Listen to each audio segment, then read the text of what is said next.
उमरज तालुका कराड येथील ऐतिहासिक शेकडो वर्षांची परंपरा लाभलेला भीमकुंती उत्सव मोठ्या भक्तिभावात व उत्साहात साजरा होतोय।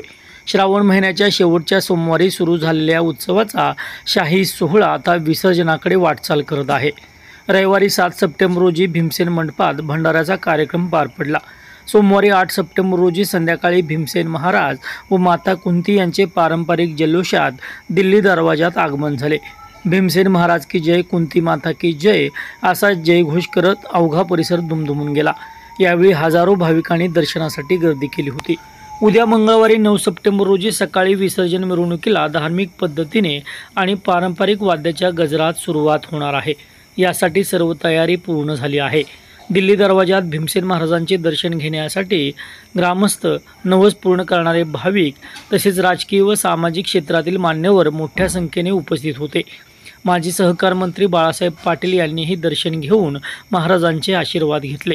श्रावणातल्या शेवटच्या सोमवारी ऐतिहासिक भीमकुंती उत्सवाला सुरुवात झाली होती। भाद्रपद पौर्णिमेनंतर भीमसेन महाराजांचं आणि माता कुंतीचं विधिवत पूजा करून विसर्जन होत असतं। आज सायंकाळी दिल्ली दरबारात भीमसेन महाराजांचं आगमन झालेलं आहे आणि आपण बघतोय दिल्ली दरबारामध्ये भीमसेन महाराजांच्या दर्शनासाठी भाविकांची मोठ्या प्रमाणावर गर्दी होऊ लागलेली आहे।